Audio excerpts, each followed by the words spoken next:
That's a great roll. Massive damage. 6 out of 6 hits.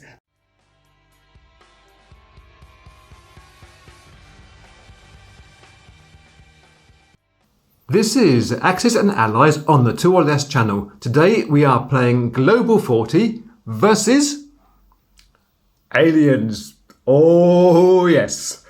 Before we get going, may I mention that I make these videos in aid of a charity called Cure Parkinson's. You can guess what they're trying to do. There is a link to them below this video, one in the banner on the channel page. If you happen to have a spare $1, euro, yen, yak, or an alien egg you could send to them, I'm sure that they'd appreciate it. Now, the rules for this game fit onto 2 A4 sheets plus a crib on another sheet. There's plenty of changes from your regular Axis and Allies. I won't go through all these rules now and bore you senseless. I shall stick these up onto Board Game Geek. You'll be able to download them when this video is live.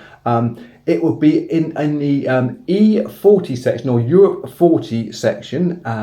Look out for Global 40 Axis and Allies versus Aliens under the 2 or Less name taggy somewhere thing in the file section. You'll find them there. And but I won't bother reading them out or going through the rules with you straight away. Let's get on with the game and play these. And as things occur, I shall do the rules with you then.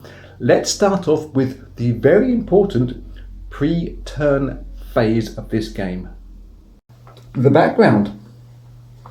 January 1940, 9 years since Japan invaded Manchuria, intent on further extending its sphere of influence.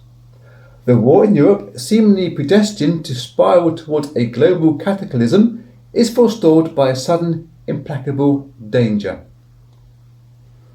In the harsh environment of Mongolia, an undefined aircraft breaks apart during a landing of sorts. One poor soul's heroic rush to the pilots now threatens mankind. He is taken, he sees, he hosts, and, as he dies, he spawns devastating new life.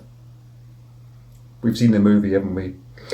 But let me read out the statement by the 9 powers leaders.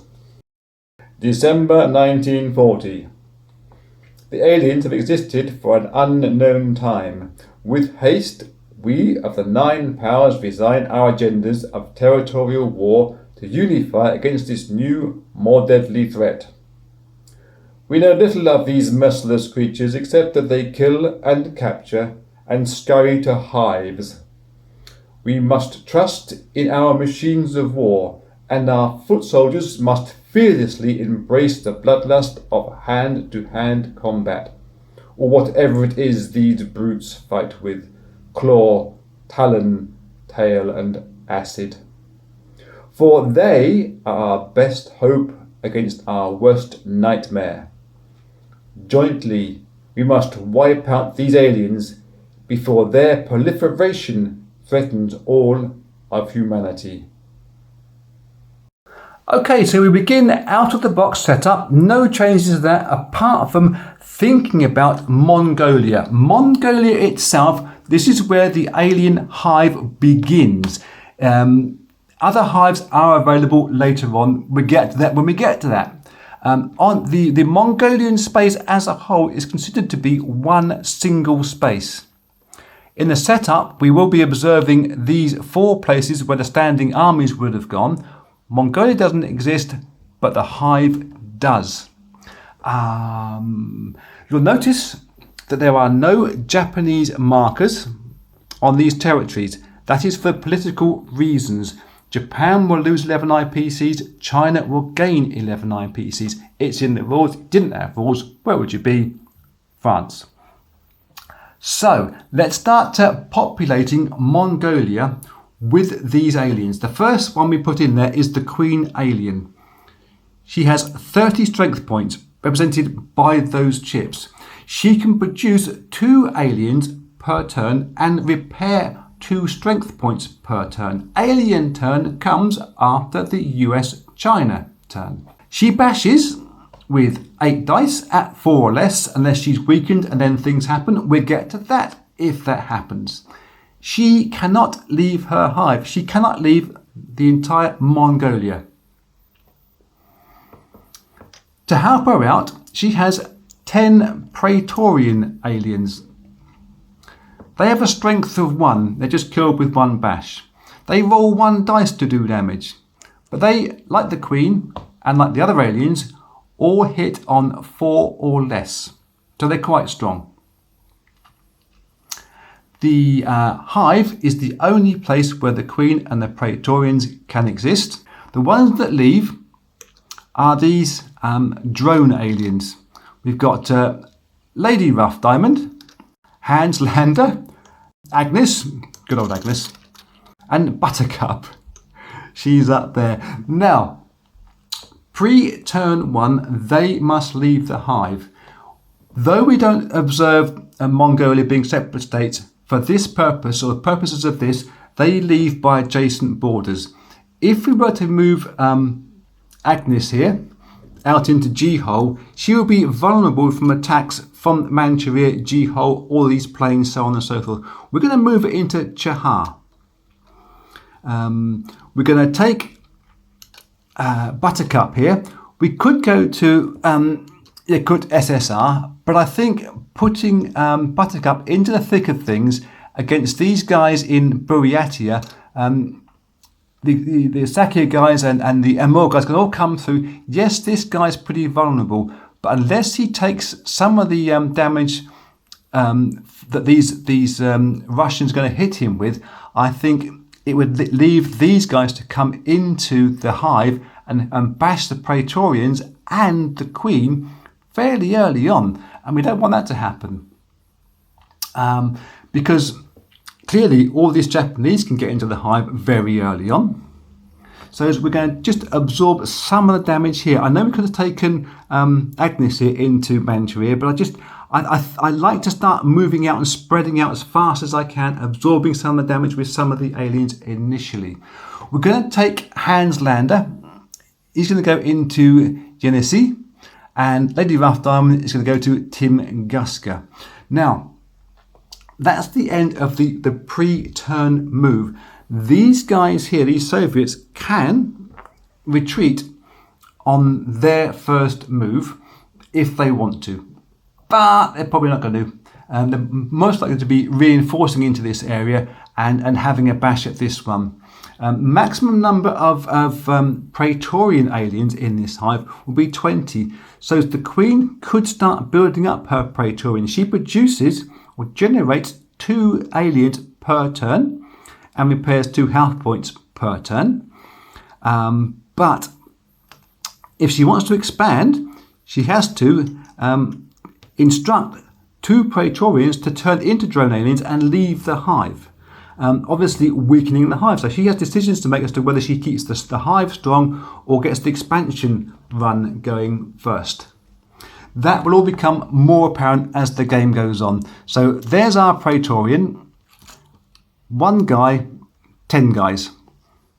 1 queen only with 30 strength. That's all that those chips are going to mark. The drone aliens, when they start running around the board, they hit with 6 dice at 4 or less, and they must be hit twice in a combat round to actually be damaged or to be killed. All opposing units, everybody, no matter whether it's a plane or a ship or an infantry, they only do damage. They only hit these aliens on a roll of 1. It may seem very extreme. These having 6 dice at 4, these guys having 1 dice at 1. But remember, there's 9 powers versus these aliens. So we've got to balance the numbers in some kind of way. And these aliens are small, they're scurrying, they're vicious. They do sneak attacks and run away with their prey. And oh yes, they can capture some humans. When they capture some humans, the humans will turn into, yep, you got it, more aliens. Let's get on with the first round proper. So we've made our purchases here of infantry and tanks. Now, why would Germany be buying tanks if they still only hit at a 1, same as infantry? Well, simply because of speed. We've adjusted the prices of everything too. Infantry, artillery and anti-aircraft all cost 3 IPCs. We're doing that for aesthetic reasons. You can buy infantry artillery, start moving them through, rather than having big stacks of infantry only. It just makes the game look a little bit more pretty. As far as tanks and mechanised infantry are concerned, they cost 6 IPCs. Again, they're more expensive, they only hit on the 1, but they move twice as fast as this infantry artillery kind of combinations. When we come to the aircraft, everything in the air costs 11. That's one heck of an expensive hit, but they can travel further and faster to the cold front. What's been happening so far is the Germans have made their purchase and are moving themselves forward into the action. Everything is turned away from the front and is moving forward towards the aliens coming through from Mongolia. Some units have moved further than you would expect them to. That is because any ship, cruisers, destroyers, and submarines can also all move one infantry unit. So you couldn't put a tank on a destroyer or a cruiser and move it forward, but you can put infantry there. We've also gone into Sweden, marked that as being taken place. We've ignited Sweden. Germany are the first ones in there, so Germany get these forces to use, same as up in Finland. We're covering up the states to show that they have already been taken by a power, but Germany don't get the money for Sweden because you cannot take any more IPCs than your starting amount in this version of the game. Same as over here, where the aliens have invaded these places, they're being covered over by aliens. Should Soviets or somebody take this area back again and clear aliens out of it, then the Soviets will get their money back for this place. But one of the other little rules is, should a power fall, let's say the Soviets will lose Moscow and they fall entirely, then no power can grab the money back from the places that have been taken by the aliens, because we're saying it's been laid to complete waste. So, hope that wasn't too confusing for you. I should get on with this Russian attack that's going to happen up there in Buryatia, is it? Yeah, Buryatia. So the Soviets are going to be spending 36 IPCs on the new adjusted prices, getting 6 infantry artillery combinations, but they still only hit on 1. Don't worry about that, because their problem is they're going to have to be reinforcing Moscow as fast as they can because of Lady Rough Diamond there coming in as fast as she can towards Moscow. They will be moving their units back from this eastern front this way as fast as they can, but it's not going to be fast. It's going to take some time to get their units back into place. We're going to be having this battle up here. We did consider whether these 6 guys here from Amur could slip through this border into Mongolia and attack the Praetorians. But there's only 6 guys in here. They're likely to get themselves absolutely mashed if they tried that. If they go into here and attack Buryatia along with the Buryatia crew and these guys from Sakha, yes, they could be much, much stronger, but there's no fallback, there's no contingency plan should something go wrong.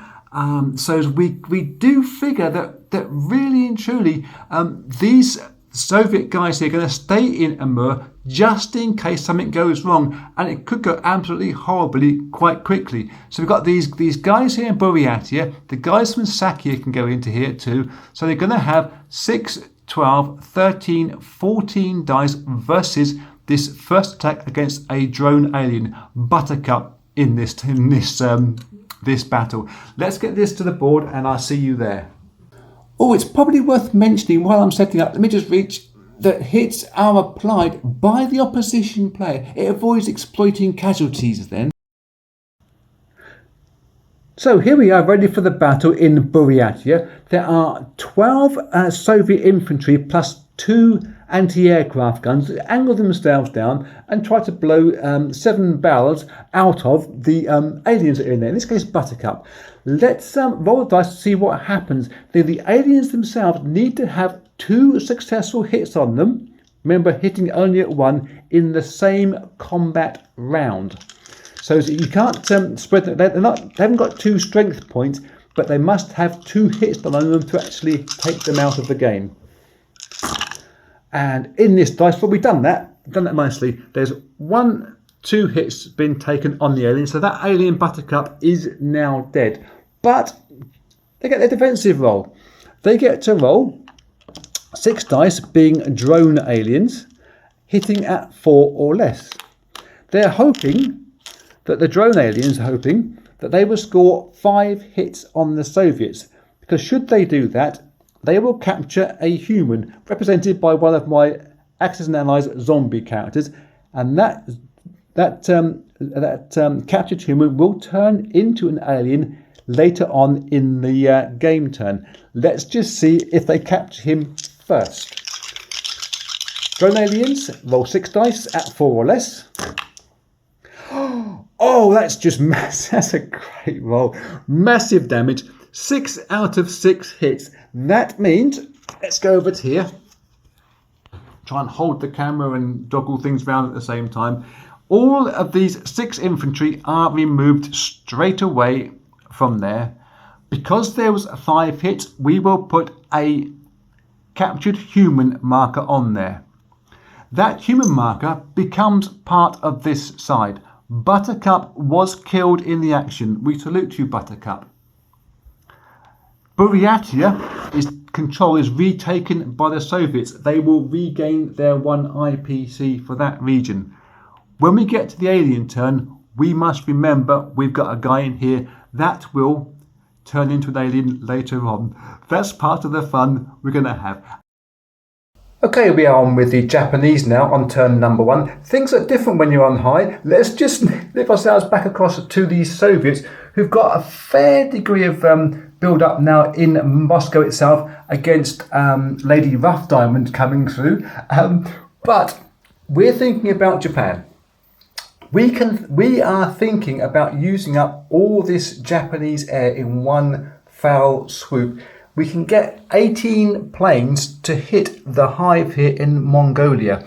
One of the things I may or may not have mentioned, when you capture aliens, it's only the drones, when you capture humans, it's only the drone aliens that can capture humans. These Praetorian and the Queen will not capture aliens, so anything that gets damaged in here will not turn into a captured human, will not get turned back into an alien later on. So whilst it is an expensive hit with Japan putting planes into an attack, 18 planes should generate 3 hits on these alien Praetorian Guard. That would reduce them down effectively by 1, because the Queen can only produce 2 Praetorian per turn. If Japan get an exceptional roll, they could do more damage than that. We'd have to find out how the dice rolls work out. But if they bring all this Manchuria crew into here as well and get the extra bashing done by these ground units, then you are going to think about taking maybe 4 or 5 Praetorian Guard out. But you'd leave a big hole here. So what they're going to do, we're going to mass these planes, expensive loss, all these planes going into here, and then use the shipping that's here, the destroyers and cruisers that can move units across into Manchuria via Sea Zone 19, into Manchuria this way, and some units will go across into Korea, and Korea will come forward into Manchuria for a build-up for an attack probably on round 2, unless the Alien Queen sends out some drones from our Praetorian into Manchuria on their turn. We will have to see how that works out. Now, a quick mention of how aircraft work. Aliens do not fly. So how they're taking out planes, the only way I can square it, and it's slightly abstract, is that the aliens will be taking out all the ancillary units that are there to support the aircraft when they fly around. Otherwise, you wouldn't be using planes in this game, and we got to use planes in this game because it's Axis and Allies. So, let me get this battle up onto the board, and I will see you there. Okay, that is the massive Japanese air wing ready to rock and roll into Mongolia, to the hive with the Queen. And talking of hives, as I often do, remember things afterwards. One of the things I've written down as the rules is if you have 5 aliens, 5 drone aliens in a friendly space, they can make another hive by sacrificing one of their kind and turning that into a new queen. They have to have 5 spaces between hives, but that we will come to later on if we ever get around to it. Let's get on with this massive dice roll first up. We will have 18 dice to roll, 3 batches of 6 for the Japanese air wing going in, trying to hit this Praetorian Guard or the Queen if all the Praetorian Guard get taken out. It's not likely. It's all going in at once. Let's see what happens. We've got 2 hits from the first roll. Oh, nice. Not that I'm rooting for Japan or anybody. I'm actually more rooting, I think, for the aliens, because they get a bad press, you know. They're good chaps, really. I'm just picking up a piece that's fallen over. So, that's 2 damage so far. Then, on the second roll, all at once, a 3rd hit. Nice. And the last roll for those 18 planes all flying in. Score a 4th hit. That is more than we could have hoped for, I think, as Japanese players here. So let me just take off some pieces from over here to remind me.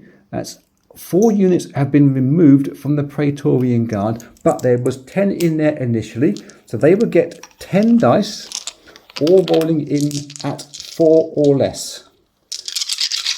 Mixture of coloured dice in my hand so far.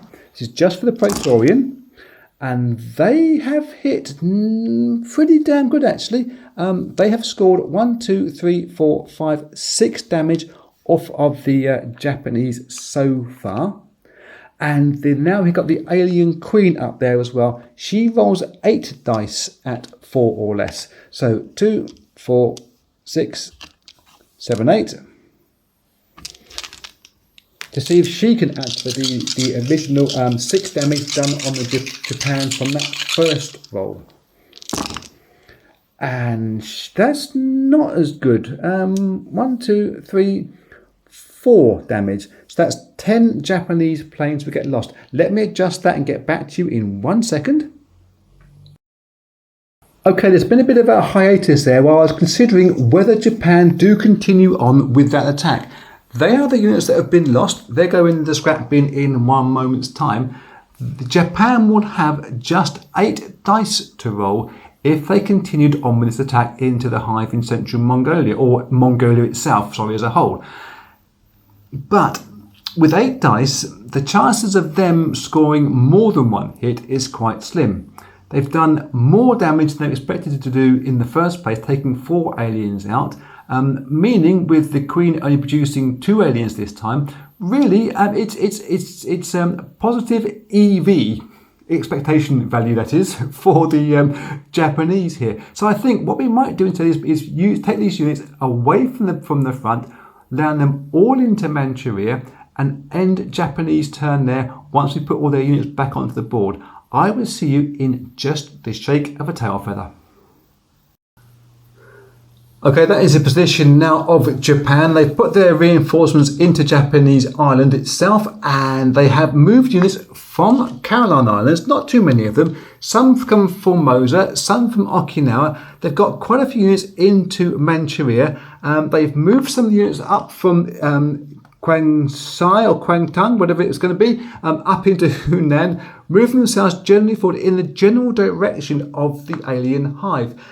In Johor, there was ideas of perhaps using some of these units that came from the mainland or from the islands into Johor itself to boost that area up. However, there is this 2 ways of thinking. Drone aliens, if they kill 5 humans in 1 roll, then they will be able to capture the human, turn him into another drone alien. If there's only 3 units in here, they can't do that. So whilst we have this big chunk in Manchuria, obviously a ripe target for the aliens, they've got to be big and brave to do that. So there is this balance of how many units you decide to commit to the defence and how many you allow to be taken, if you like. It's a harsh world out there versus aliens. Next up will be the American turn. They're going to be doing a massive buying session and manoeuvring session, trying to get units across the Pacific. It's going to take them several goes to get anywhere near to the mainland. and possibly thinking about, do they start committing some of the units onto the Atlantic side of the map? Because should Russia fall, or Russia needs some help, then the faster the Americans are preparing for that, the better. So on to China. Their turn is going to be similar to the Americans. It's all going to be done off camera because you don't have to see any kind of backward movement. And China, well, where they're taking 11 IPCs away from the Japanese economy, they can put it, we figure, to better use because they can bring the guys directly onto the board. There's no Chinese factory to worry about. So that 11 IPC swing, even though it's coming out of one guy's economy and back into the other, it's going back directly into the main and directly adjacent to the alien hive. We won't be doing any of the Americans or the Chinese move on the camera because it's going to be just backward step or forward steps, no real battling. The important and interesting thing, we hope, would be what the aliens do, which is the next time I will be speaking to you. Okay, quick recap on the Americans and the Chinese before we get on to the alien turn. The Americans have bought themselves one whole big bunch of transport ships. Some have gone onto the Atlantic side, some to the Pacific side. They've moved units from Hawaii and from the Philippines up into this sea zone around Japan, sea zone number 6. Have a little look at what's happening up here. They're an exploratory force and probably not going to last that long, but they can move, being transported on submarines and on destroyers, one unit each on there. China have placed their units into Hopei. They've gone from Suiyang, Shenxi and Quito into Hopei because whichever way that this alien here, young Agnes, goes, she goes anywhere around here, they'll be able to go in there and attack her in defence or be strong in defence themselves, depending on what the alien decides to do. So, on to the alien turn proper. We have made some decisions for the aliens. We have been thinking about what we can do. The first thing that happens, though, is the purchase and repair phase, the abstract purchase and repair phase for the aliens. What happens is, should the Queen be damaged, she can repair 2 points from her stack of 30. She's not damaged. She can also produce 2 Praetorian aliens per turn. So there are 2 Praetorians that have just been birthed in that hive. They're back up now to 8 aliens, 5, 6, 7, 8 from the 10 that were originally there. She can choose to send out 2 aliens into the wild to become drone aliens, like these ones that bash at 4, 6 dice at 4, rather than these Praetorians that are her Queen's Guard, for want of a better term. If she were to do that, then it would cause a slight weakness in the hive itself by reducing the number of Praetorians that are in here. And with the amount of damage that the Japanese did last turn, she's going to think, no, we want to get our hive strong enough before we start letting people out. And we also have this one captured human that was captured from the last turn, and now on the abstract purchase and repair phase, that captured human turns into one alien. In this case, it's Blondie. Blondie! That now is one extra alien outside. This becomes a hostile space. Aliens that are outside of a hive can never go back in again. So, should Blondie succeed against these guys and make its way across to the oceans on here, there are special sea movement rules for aliens. We'll get to that if we need to. But the important battle is going to be one down here. Young Agnes is going to move forward into Hopei and take on these guys. And this battle here will take place between Blondie and Buryatia. Let's get Blondie versus Buryatia done first. So here we have this battle in Buryatia. It is Blondie versus 6 infantry and 2 anti-aircraft guns. Should she succeed in that battle, and should she do one of those rolls where she captures 5 units, 5 of those land-based units, then she will produce another captured human, which itself again will turn into another alien. So as we're hoping, if we're supporting the Soviets here or the humankind here, She doesn't get 5 hits. We'll see what happens. 6 at 4. Oh, that's a bad roll for the alien. Oh my giddy aunt. She has just scored the 2 hits. Wow. That will be 2 off of the Soviets. Let me move those back out of the way before we get too confused.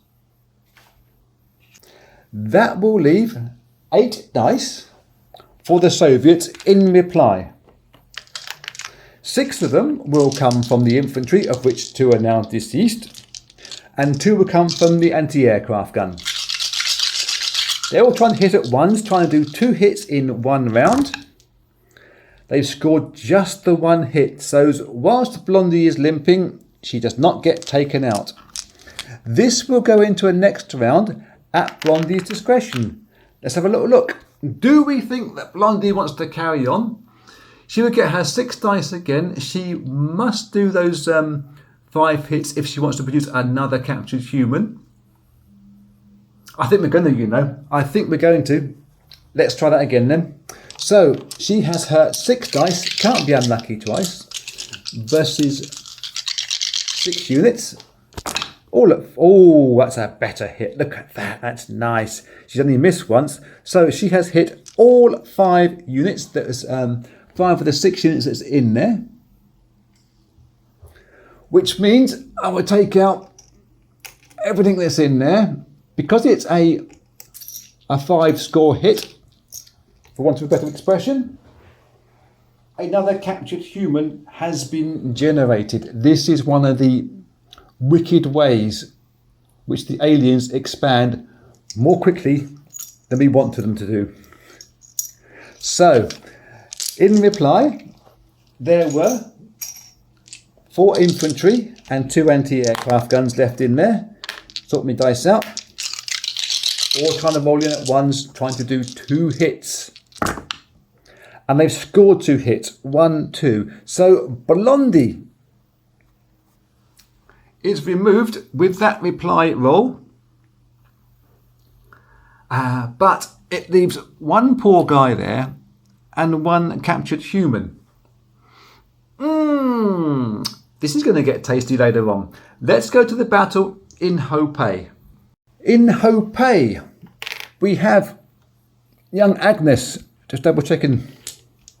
She has again 6 dice, all at 4s, trying to roll 5 hits. And she has a bad roll as well. That's very similar to the previous one from Blondie. So just 2 Chinese guys are being removed in this attack. They've got 1, 2, 3, 4, 5, 6, 7, 8, 9 to start off with. So 9 dice by the Chinese, trying to get 2 hits on Agnes.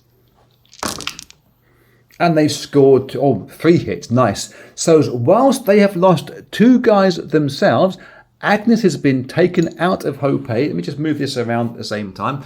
Agnes is taken out of Hopei, but because she didn't score those 5 hits in the first place, there is no captured human. This state here, Chaha, will have to be recaptured by these Chinese guys to get rid of this token and give them their 1 IPC back for it. So with all the battling done there in the alien phase, we now go on to their non-combat move. Non-common aliens just do not go together in the same sentence usually. Let's move Lady Rough Diamond into Novosibirsk on her way through to Moscow, and Hans Lander up here into Evensky on his way through the same direction. They're going to lose 2 IPCs away from the Soviet forces. That, I think, is going to be the major part of this video done, because all that happens now is the Brits, hooray, down here in India, and the Brits that are in Egypt and Africa, etc., plus the French that are in Africa and in France, and the Italians are all going to be heading themselves towards Moscow to try to shore up the Soviet forces. Similarly, the Australian guys here, they're going to be moving forward, doing the same sort of pattern, so there's not going to be any more combat happening in this round. I can't see it anyway. If it does, I've made a complete mistake and I will come back to you with it. But I think that will be it for video number 1. Video number 2 will start with the turn number 2 when we see how far the Germans can come forward and what the Soviets can do in opposition to this alien scourge. Until next time, be afraid. Be very afraid. Or be cool.